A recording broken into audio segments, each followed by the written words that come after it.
Primera a los Tesalonicenses, capítulo 1, y hoy vamos a ver el versículo 5. Me voy a enfocar solo en el versículo 5 hoy. Y antes vamos a orar nuevamente.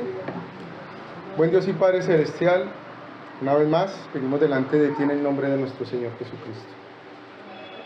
Rogamos tu asistencia y pedimos, Señor, que nos guíes y que tu palabra, Señor, produzca en nosotros un mayor amor hacia ti y amor a tu iglesia. En Cristo, amén. Leo para ustedes. Pues nuestro evangelio no llegó a vosotros en palabras solamente, sino también en poder, en el Espíritu Santo y en plena certidumbre, como bien sabéis cuáles fuimos entre vosotros por amor de vosotros.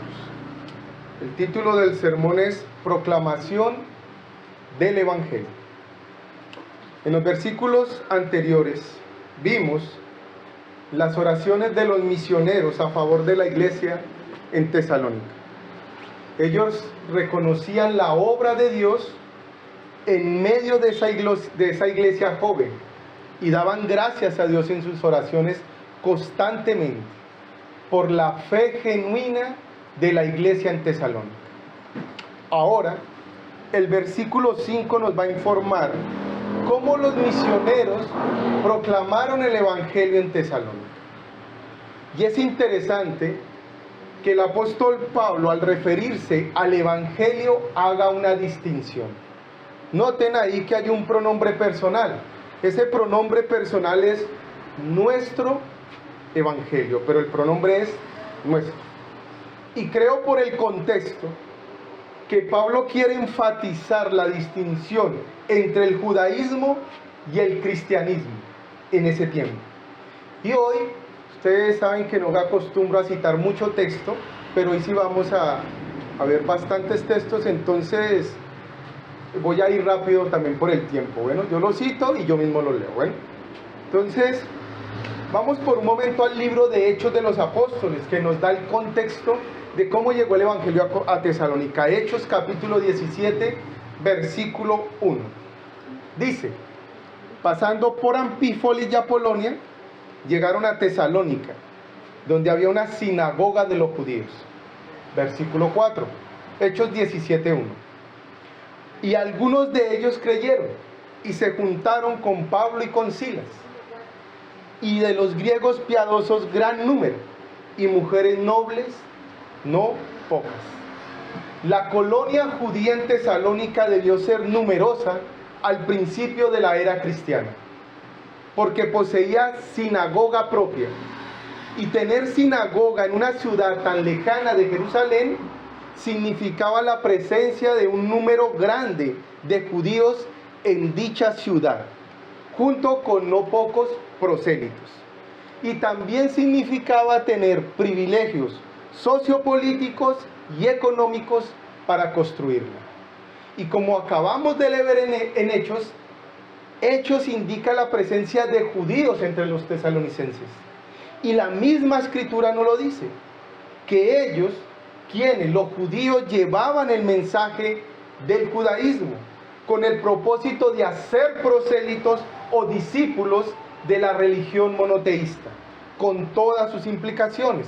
Por ejemplo, el Señor Jesús en Mateo capítulo 23, versículo 15 dice lo siguiente: ay de vosotros, escribas y fariseos, hipócritas, porque recorréis mar y tierra para hacer un prosélito, y una vez hecho, le hacéis 2 veces más hijo del infierno que vosotros. O sea, que los judíos también evangelizaban.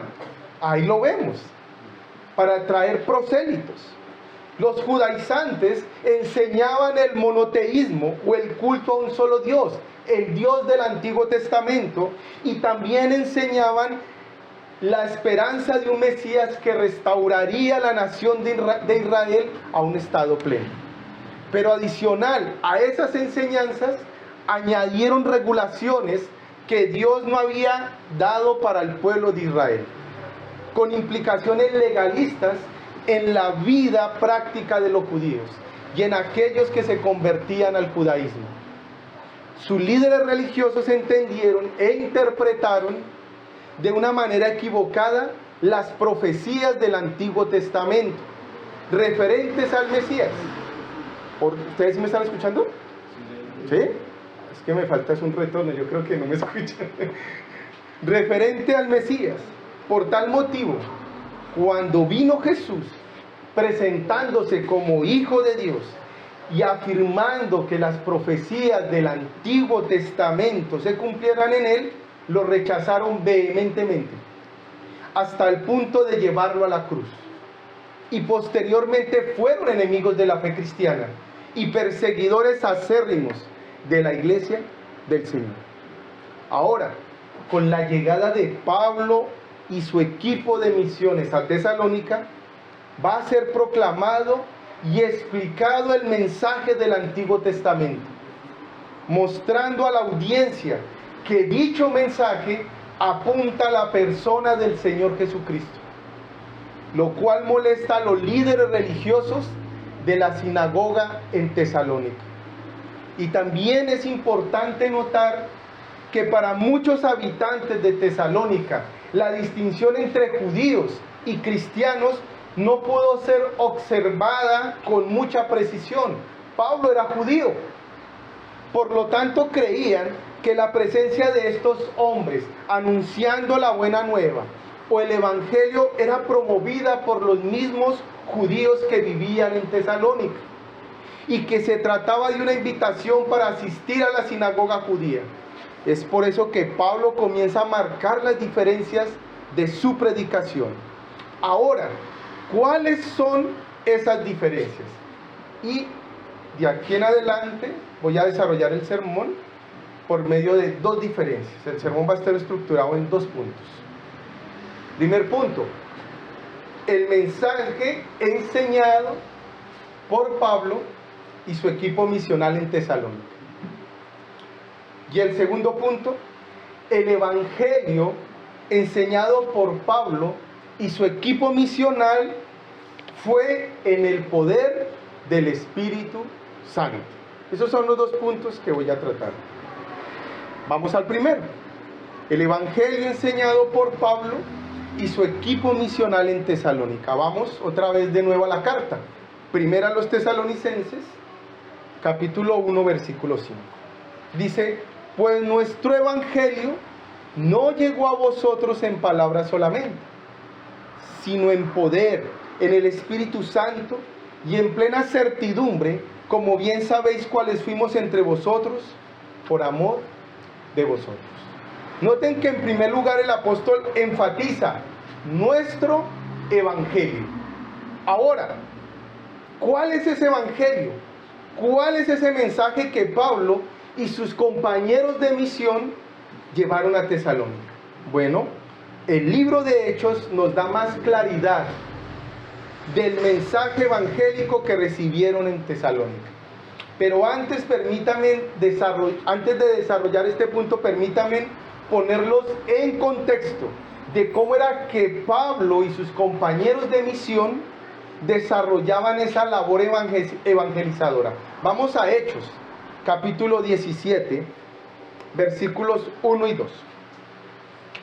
Pasando por Anfípolis y Apolonia, llegaron a Tesalónica, donde había una sinagoga de los judíos. Y Pablo, como acostumbraba, fue a ellos.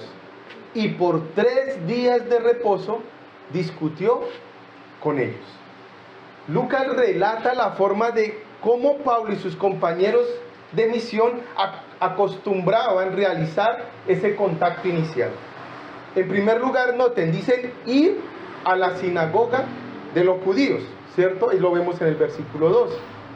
Pablo acostumbraba a realizar ese contacto inicial el sábado en la sinagoga judía. Era su modus operandi o su modo de operar para la proclamación del evangelio, tanto para los judíos como para los gentiles. El contexto de las actividades propias desarrolladas el sábado en la sinagoga judía eran apropiadas para la proclamación del Evangelio por parte de Pablo. Recuerden que en la sinagoga judía no habían solo judíos, también habían paganos o griegos que habían sido ¿qué? Judaizados, que eran prosélitos. Y por eso la sinagoga era el lugar apropiado. Ahora miremos por un momento cuáles eran las actividades que se desarrollaban un sábado en la sinagoga judía. Hechos, capítulo 13, versículos 14 y 16. Hechos, capítulo 13, versículos 14 al 16. Leo. Ellos, pasando de Perge, llegaron a Antioquía de Pisidia y entraron en la sinagoga un día de reposo y se sentaron. Y después de la lectura de la ley y de los profetas, los principales de la sinagoga mandaron a decirles: varones hermanos, si tenéis alguna palabra de exhortación para el pueblo, hablad. Entonces Pablo, levantándose, hecha señal de silencio con la mano, dijo: varones israelitas, y los que teméis a Dios, oíd. Y comienza a dar un discurso tomando la lectura que se hacía y apuntándola al Señor Jesucristo. Y esta narración nos indica la liturgia realizada en una sinagoga judía en el día de reposo. ¿Sí notaron? ¿En qué consistía? En primer lugar, escuchar la lectura de la ley y los profetas. ¿Sí lo notan en el texto? Enseguida los líderes de la sinagoga invitaban a los varones a compartir una exhortación o una enseñanza que animara en este contexto de la sinagoga. Y en ese contexto litúrgico es que Pablo anuncia el Evangelio en la sinagoga ubicada en este pasaje en Antioquía de Pisidia, pero hizo lo mismo en la sinagoga que estaba en Tesalónica. ¿Y qué hacía él? Pedía la palabra y hablaba en referencia a los textos leídos en la sinagoga, porque escogían una parte de la ley y una parte de los profetas. Y él hablaba con base en esos. Y él, ¿qué hacía? Los interpretaba a la luz de la vida y obra de Jesús. Eso era lo que él hacía. De esta manera aprovechaba para enseñar el Evangelio a judíos y prosélitos reunidos en la sinagoga, dentro de ese contexto judío. Pero también Pablo, al estar en la ciudad, también en su diario vivir aprovechaba para hablar con los demás habitantes de la ciudad, y en este particular con los habitantes de Tesalónica, amigos de los judíos, prosélitos y paganos. Y ese es el medio de ese contexto en el que ellos trabajaron su ministerio misional. Ahora sí pasemos a ver lo que Pablo y sus compañeros de misión interpretaron como evangelio en la sinagoga ubicada en Tesalónica. Hechos, capítulo 17, versículo 3. Nos dice: declarando y exponiendo por medio de las Escrituras que era necesario que el Cristo padeciese y resucitase de los muertos, y que Jesús, a quien yo os anuncio, decía él, es el Cristo. Notan, hay tres componentes, ¿no?, del Evangelio en este texto. Lucas nos narra cómo Pablo en Tesalónica enseña el Evangelio, partiendo de las Escrituras del Antiguo Testamento.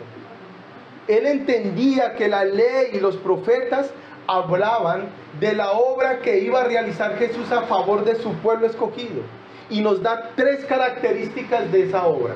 Primera característica: los padecimientos de Cristo. Los padecimientos de Cristo. Noten: declarando y exponiendo por medio de las Escrituras que era necesario que el Cristo padeciese. Entonces, en primer lugar, habla de los padecimientos de Cristo. Por ejemplo, la ley de Moisés o el Pentateuco señalan los sufrimientos de Cristo. Vamos a Números, capítulo 21, versículos 1 al 9. Números, el libro de Números, capítulo 21, versículos 1 al 9. Cuando el cananeo, el rey de Arad, que habitaba en el Negev, oyó que venía Israel por el camino de Atarim, peleó contra Israel y tomó de él prisioneros. Entonces Israel hizo voto a Jehová y dijo: si en efecto entregares este pueblo en mi mano, yo destruiré sus ciudades. Y Jehová escuchó la voz de Israel y entregó al cananeo y lo destruyó, a ellos y a sus ciudades, y llamó el nombre de aquel lugar Horma. Después partieron del monte de Hor, camino del mar Rojo, para rodear la tierra de Edom. Y se desanimó el pueblo por el camino. Y habló el pueblo contra Dios y contra Moisés: ¿por qué nos hiciste subir de Egipto para que muramos en este desierto? Pues no hay ni pan ni agua, y nuestra alma tiene fastidio de este pan tan liviano. Y Jehová envió entre el pueblo serpientes ardientes que mordían al pueblo, y murió mucho pueblo de Israel. Entonces el pueblo vino a Moisés y dijo: hemos pecado por haber hablado contra Jehová y contra ti. Ruega a Jehová que quite de nosotros estas serpientes. Y Moisés oró por el pueblo. Y Jehová dijo a Moisés: hazte una serpiente ardiente y ponla sobre un asta, y cualquiera que fuere mordido y mirare a ella, vivirá. Y Moisés hizo una serpiente de bronce y la puso sobre un asta. Y cuando alguna serpiente mordía a alguno, miraba a la serpiente de bronce y vivía. Pero ustedes se estarán preguntando: ¿qué tiene que ver esa serpiente de bronce puesta en un asta con los sufrimientos de Jesús? Gracias a Dios por su santa escritura.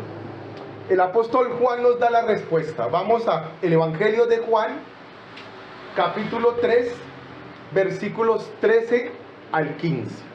Juan, capítulo 3, versículos 13 al 15. Dice de la siguiente manera: nadie subió al cielo, sino el que descendió del cielo, el Hijo del Hombre que está en el cielo. Y como Moisés levantó la serpiente en el desierto, así es necesario que el Hijo del Hombre sea levantado, para que todo aquel que en él cree no se pierda, mas tenga vida eterna. Pero Juan nos sigue llevando más allá y nos da más luz. Vamos al capítulo 12, versículos 32 y 33. Dice: ahora está turbada mi alma. ¿Y qué diré? Hablando Cristo: Padre, sálvame de esta hora. Mas para esto he llegado a esta hora.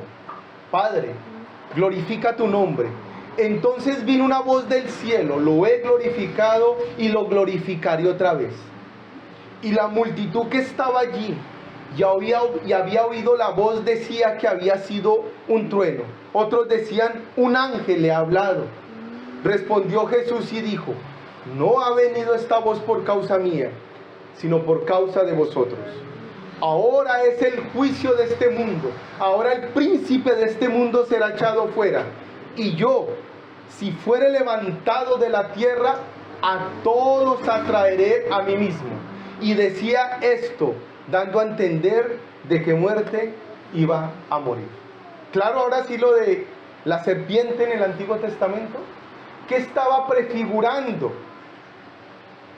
¿Cómo iba a padecer nuestro Señor Jesucristo en la cruz? Eso era lo que estaba prefigurando. Juan interpretó que la serpiente de bronce colgada en un asta para restablecer la vida física, prefigurada a la manera como iba a morir el Señor Jesucristo colgado en una cruz para dar vida eterna y vida en abundancia, mis queridos hermanos. Eso es. Ahora veamos otro pasaje del Antiguo Testamento. Isaías, capítulo 53. Ya vimos uno de la ley, ahora veamos uno de los profetas. Isaías, capítulo 53, versículos 1 al 12. Yo creo que ese es el que más nos sabemos como creyentes. ¿Cierto que sí?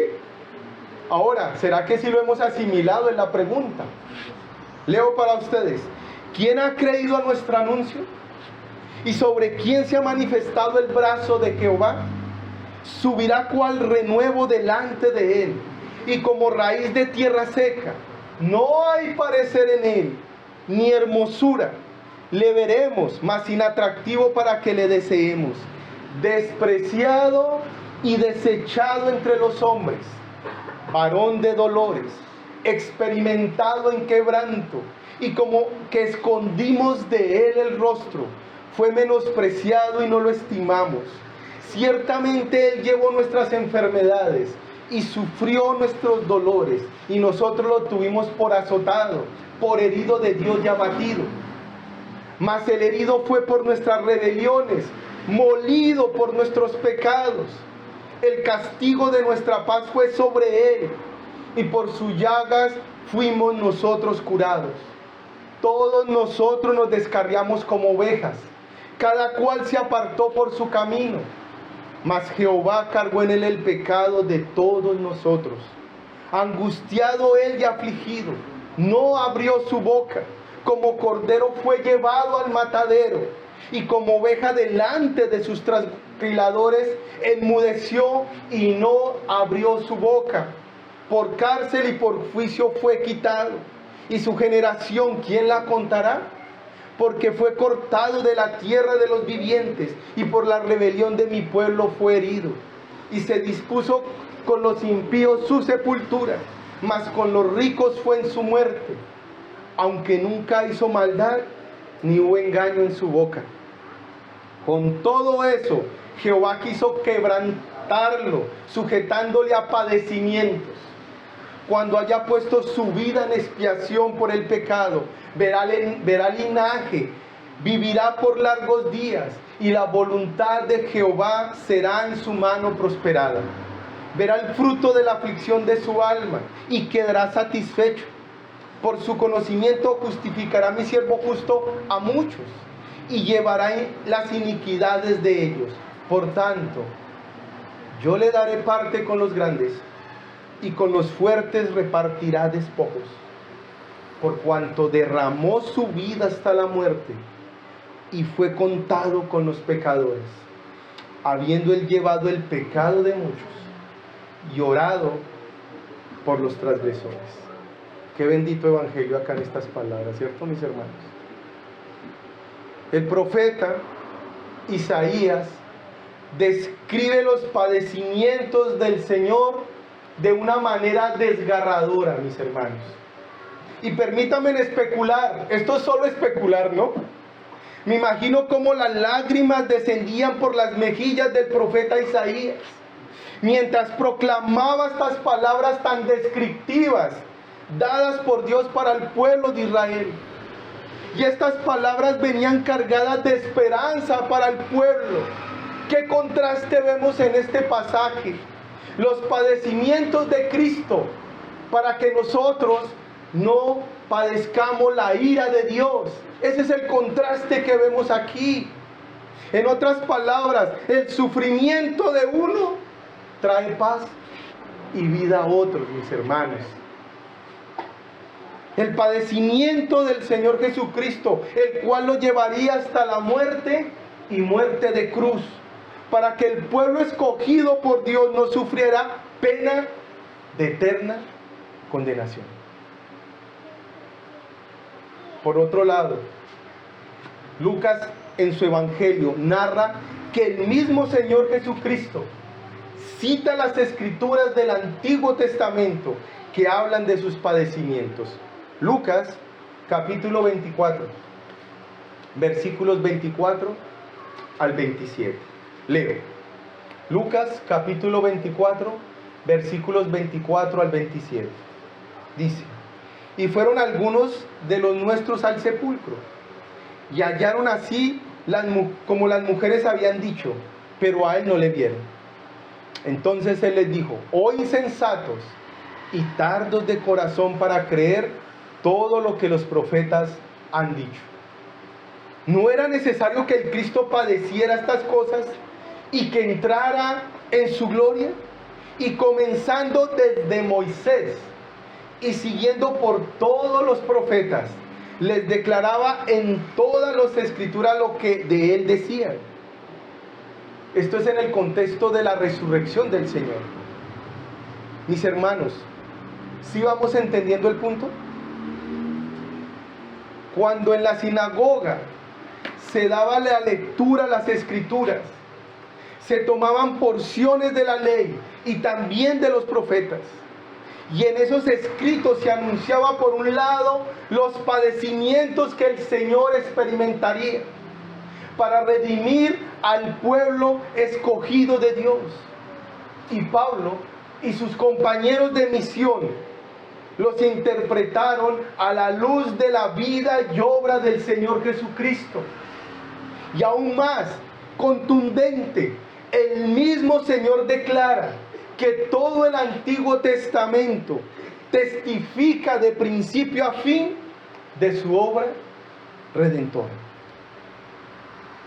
Ahora, mis hermanos, si usted es un verdadero creyente, pertenece al pueblo de Dios, que es la iglesia del Dios viviente. Por lo tanto, tenga la plena seguridad que Cristo padeció la ira santa de Dios por sus pecados y por los míos. Y que esa ira fue derramada sobre la humanidad de Cristo. La copa de la ira de Dios fue desocupada sobre la humanidad de nuestro Señor. Eso es lo que nos indica el profeta Isaías.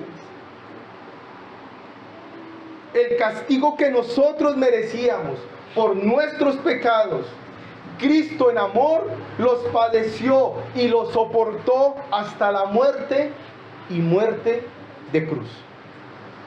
Amados hermanos, los exhorto en el amor del Señor a mirar a la cruz y ser cautivados por el inmensurable amor de Dios dispensado en la persona del Señor Jesucristo. Que los padecimientos del Señor nos libran de la ira venidera y nos introducen a la vida eterna, mis hermanos, para la gloria de Dios. Qué maravillosa verdad y realidad. Esta preciosa doctrina, por lo tanto, es la que debemos creer y abrazar con todo nuestro ser. Pero yo a veces, cuando medito en la iglesia, mis hermanos, porque he estado en varias iglesias, veo que estamos tan acostumbrados a escuchar estas preciosas verdades y realidades del Evangelio que a veces nos parecemos a esos judíos de la sinagoga. Nuestro corazón está endurecido. Y cuando nos predican del Evangelio, pero es que yo ya he escuchado de eso. Necesito algo más. ¿Será que necesitamos algo más aparte del Evangelio? No. Lo que necesitamos como creyentes es el Evangelio, esa preciosa realidad. Y los animo, hermanos, a que cada instante de sus vidas ustedes se saturen del Evangelio. Ustedes, al saturarse del Evangelio, van a sentir más amor, más reverencia por su Salvador y Redentor. Y en consecuencia van a vivir vidas acordes a su fe. Y eso es ser reformado, mis queridos hermanos. Reformados no es tener un letrero que diga Iglesia Bautista Reformada. Con eso no estoy diciendo que vayan y lo quiten, ¿no? No estoy diciendo eso. Pero ser reformado realmente es que día a día el Evangelio lo transforme a usted a la imagen y semejanza de su Salvador y Redentor. Eso es lo que realmente es ser reformado, hermanos. Eso es. Y a eso es lo que como iglesia ustedes deben apuntar. Otro aspecto del Evangelio enseñado por Pablo en la sinagoga judía en Tesalónica es la resurrección del Señor Jesucristo. Y ese es mi segundo punto. Resurrección de Jesucristo. Hechos capítulo 17 versículo 3. Dice: declarando y exponiendo por medio de las Escrituras que era necesario que el Cristo padeciese y resucitase de los muertos. El entendimiento de Pablo en relación al Evangelio no se limitaba solo a los sufrimientos o padecimientos y muertes del Señor, sino que también implicaba su resurrección. Y las escrituras del Antiguo Testamento también hablan de este tema. Por ejemplo, el Salmo 16, versículos 9 al 11, nos dice el salmista: se alegró por tanto mi corazón, y se gozó mi alma, y mi carne también reposará confiadamente, porque no dejará mi alma en el Seol, ni permitirás que tu santo vea corrupción. Me mostrarás la senda de la vida, en tu presencia y plenitud de gozo, delicias a tu diestra para siempre. Y este salmo es profético, este salmo está hablando de la resurrección de nuestro Señor Jesucristo. Pero aparte de eso, Pedro en su primer discurso en el Pentecostés también cita el Antiguo Testamento haciendo referencia a la resurrección de Cristo. Vamos por un momento a Hechos, capítulo 2. Hechos, capítulo 2, versículos 22 al 36. Dice de la siguiente manera: varones israelitas, oíd estas palabras. Jesús Nazareno, varón aprobado por Dios entre vosotros, con las maravillas, prodigios y señales que Dios hizo entre vosotros por medio de él, como vosotros mismos sabéis.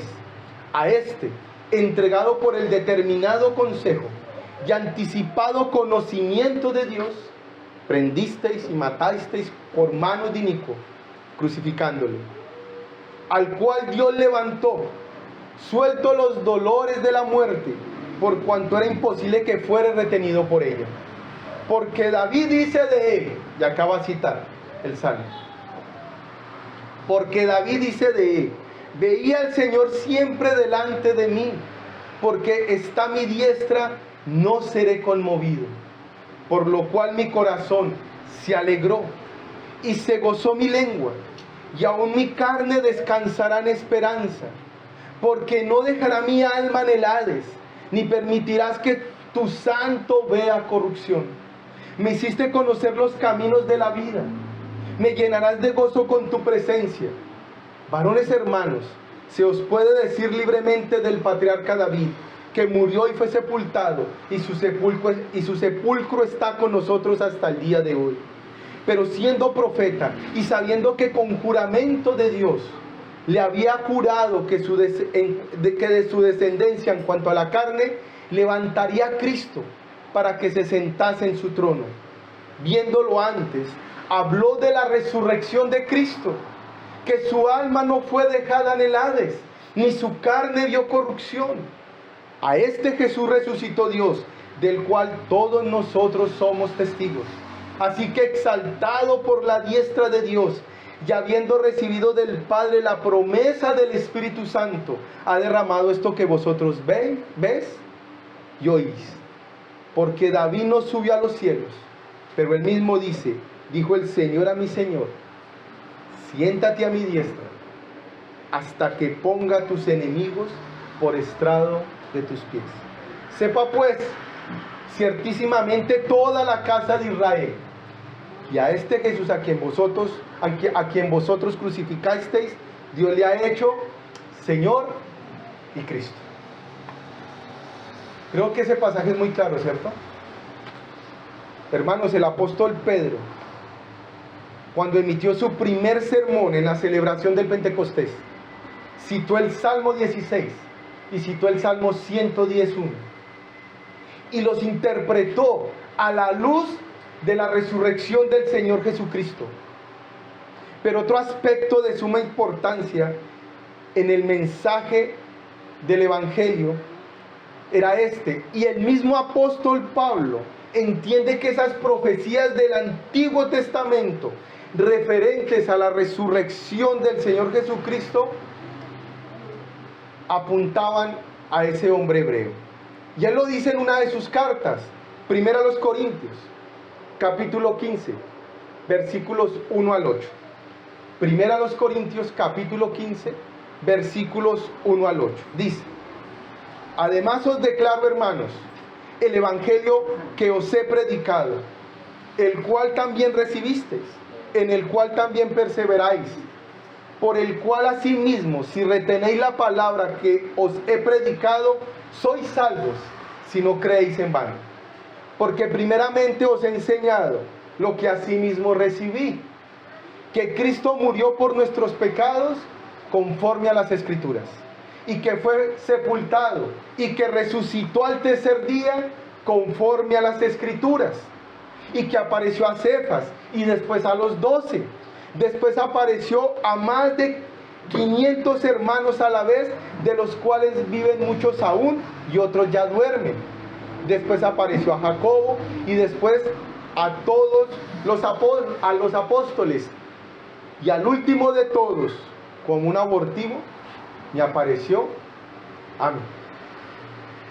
Vemos, mis amados hermanos, que también el apóstol entendió que las profecías del Antiguo Testamento apuntaban también a la resurrección de nuestro Señor Jesucristo.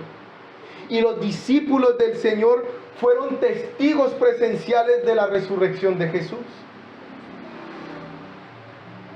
Ahora, ¿qué implica la resurrección de Cristo para la iglesia?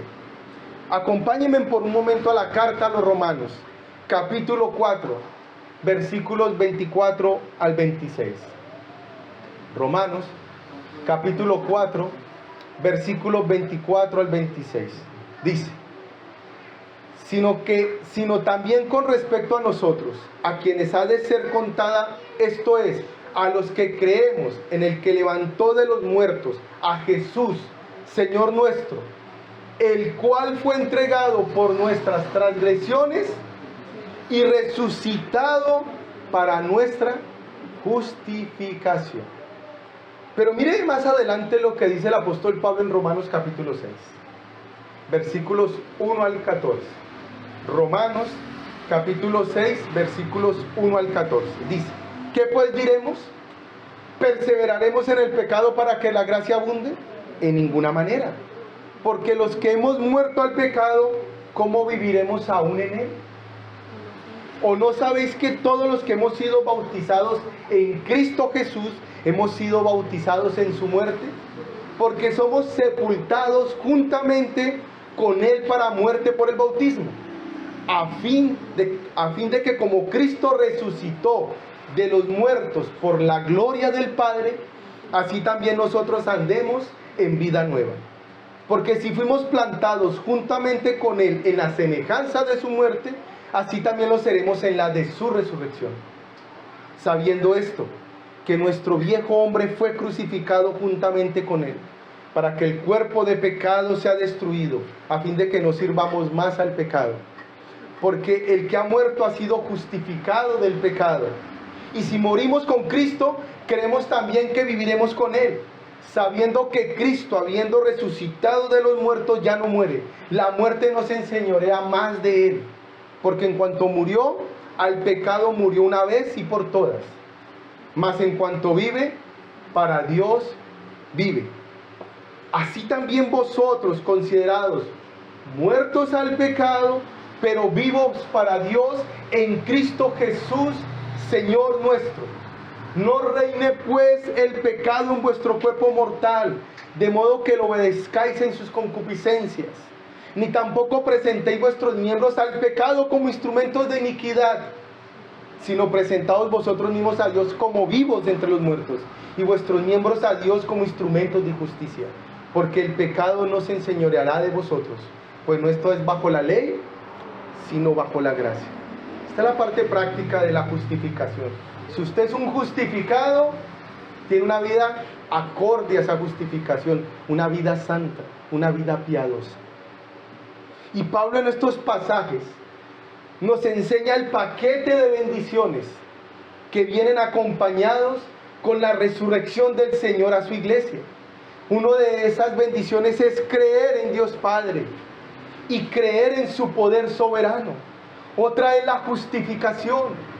Nosotros, los creyentes, somos vestidos con las vestiduras reales de la justicia de Cristo.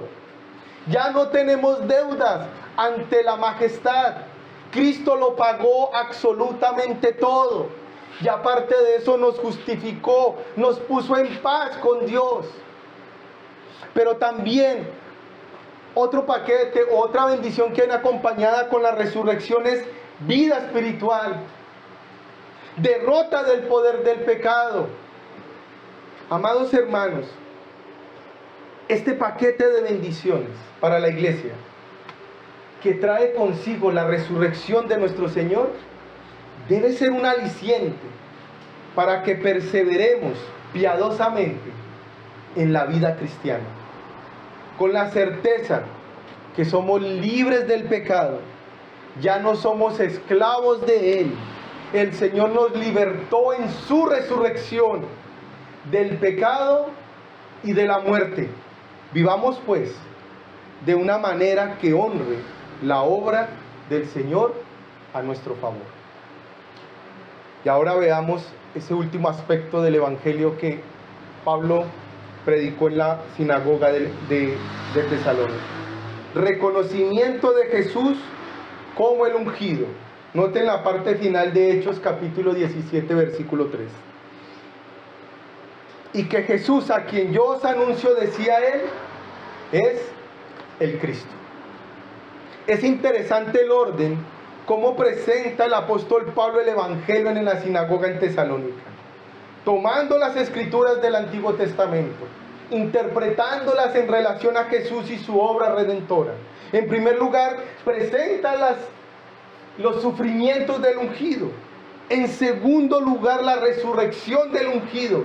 Y en tercer lugar, y de una forma magistral, señala que el ungido o el Cristo es ese hombre hebreo cuyo nombre es Jesús, el cual anduvo proclamando el reino de Dios por medio de las Escrituras y confirmándolo por medio de una vida perfectamente santa y poderosa. Además, ese Jesús padeció hasta la muerte y muerte de cruz. Pero gloria a Dios, porque no se quedó en la tumba, sino que resucitó. En otras palabras, el apóstol Pablo señala por medio de las Escrituras del Antiguo Testamento la obra de redención que desarrolló el ungido de Dios, y la aplica a la vida y obra de Cristo. Les está diciendo que ese hombre Jesús, que los judíos llevaron a la cruz por el determinado consejo de Dios, es el Cristo, es el ungido para la redención del pueblo del Señor. Pero hay algo más que el pasaje nos enseña, hablando de primera a los tesalonicenses, y este es nuestro segundo punto. Vamos otra vez allá, primera a los tesalonicenses 1:5. Dice, pues nuestro evangelio no llegó a vosotros en palabras solamente, sino también en poder, en el Espíritu Santo y en plena servidumbre, como bien sabéis cuáles fuimos entre vosotros, por amor de vosotros. Y este es nuestro segundo punto. El evangelio enseñado por Pablo y su equipo misional en Tesalónica fue en el poder del Espíritu Santo. Notan, ¿no? Como lo dice el apóstol. El mensaje que Pablo y su equipo misional fue en el poder del Espíritu Santo. Es decir, que tanto el mensaje que habían recibido como los mensajeros que lo habían llevado, ese mensaje era digno de confianza. Eso es lo que les está diciendo Pablo a los tesalonicenses. Y que la forma que acogieron el mensaje del evangelio, estos que creyeron, era prueba de ser operación del Espíritu Santo. En otras palabras, el mensaje del evangelio enseñado por los misioneros en Tesalónica fue sellado con la conversión de algunos tesalonicenses. Y Pablo y sus compañeros de misión entendían, en primer lugar, que el entendimiento del Evangelio, que el mismo Pablo y que sus compañeros de misión fue por el poder del Espíritu Santo en ellos. En otras palabras, fue el Espíritu Santo quien abrió el entendimiento de Pablo y de sus compañeros de misión para comprender el mensaje del Antiguo Testamento y aplicarlo a la vida y obra de Jesús y enseñarlo y proclamarlo con valor. Por eso el apóstol Pablo dice: pues nuestro evangelio no llegó a vosotros en palabras solamente, sino también en poder, en el Espíritu Santo. Es decir, que los misioneros primero tuvieron que haber efectuado en ellos un nuevo nacimiento o una conversión genuina. Por eso en ellos había una plena certeza que en Jesús se cumplían plenamente las profecías del Antiguo Testamento, que Él era el Mesías anhelado y esperado por el pueblo de Israel. Y ahora, la fe que proclamaban y vivían era la obra sobrenatural del Espíritu Santo en las vidas de los misioneros.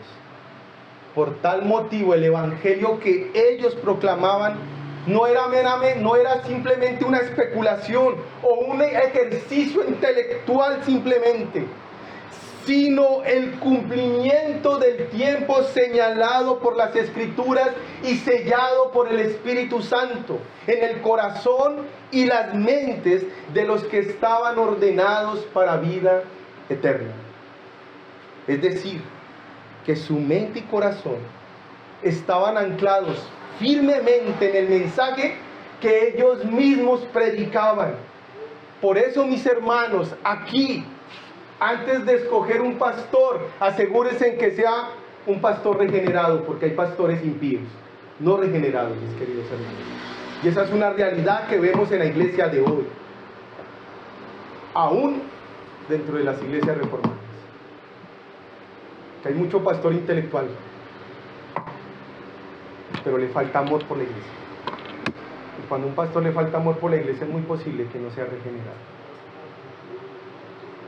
Eso es lo que deben asegurarse, que al igual que estos misioneros, sea un hombre que ha sido regenerado, y así no tenga elocuencia, predica en el poder del Espíritu Santo, porque está convencido de lo que predica, porque su vida va en consecuencia de su fe, de su doctrina, de su teología. Y eso es lo que ustedes deben tener presentes cuando vayan a escoger un pastor o que salga un pastor para esta congregación del medio de ustedes.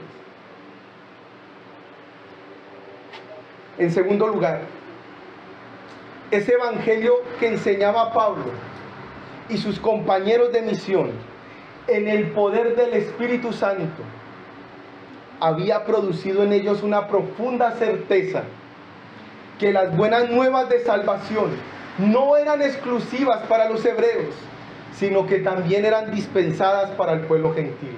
Acuérdense que Pablo era misionero a los gentiles. Esa fue la labor que le encomendó el Señor a Pablo. Y las Escrituras también dan evidencia de esa gloriosa realidad. Y esa realidad la vemos hoy aquí, hermanos. Nosotros somos gentiles, pero pertenecemos al pueblo de Dios. Y por otro lado, vemos el amor que Pablo y sus compañeros de misión expresaban por la iglesia en Tesalónica. En el capítulo 3 de Primera de los Tesalonicenses vamos a ver ese amor de Pablo, ese amor de los misioneros por esa naciente iglesia. Por eso no me voy a desarrollar ese punto ahora. Pero vemos eso. ¿Y cómo demostraban ese amor? Se demostraba por medio de la predicación fiel del Evangelio en el poder del Espíritu Santo, y también por el testimonio del servicio desinteresado por parte de los misioneros hacia esa naciente iglesia. Su labor no la ejercían por lucro, sino todo lo contrario, la ejercían para la gloria de Dios. Esto lo indica el pasaje cuando nos dice: y en plena certidumbre, como bien sabéis, cuales fuimos entre vosotros, por amor de vosotros. Y concluyo con lo siguiente, mis queridos hermanos, mis amados hermanos. Qué maravilloso es entender y vivir el Evangelio. Y más maravilloso es saber que ese entendimiento que usted y yo tenemos es de pura gracia. Es de pura gracia, mis hermanos. Es don de Dios para su gloria. Oremos a Dios para que cada instante de nuestra vida cristiana contemplemos su maravilloso y glorioso Evangelio desde la cruz hasta la gloria. Y que desgastemos nuestras vidas por el Evangelio, proclamándolo en el poder del Espíritu Santo y con vidas que reflejen la imagen de Cristo, con la certeza que el Evangelio trae libertad y vida eterna a todo aquel que cree en el Señor Jesucristo y su obra. Y los animo, mis amados hermanos, a ser instrumentos del amor de Dios, enseñando y proclamando a viva voz el maravilloso Evangelio de nuestro amado Redentor. Oremos. Buen Dios y Señor, qué agradecido estamos, porque gracias a esa obra preciosa y maravillosa de tu Hijo Jesucristo, es que hoy podemos estar aquí gozándonos en tu presencia, porque en tu presencia hay plenitud de gozo. Oh Señor, gracias. Gracias por tu amor. Gracias por tu bondad. Dispensado en la persona de Jesucristo. Gloria, honra y alabanza damos a ti. Y rogamos que tu Espíritu obre hoy en cada uno de nosotros. Y realmente vivamos y nos desgastemos para tu reino y para tu gloria. En Cristo Jesús oramos. Amén.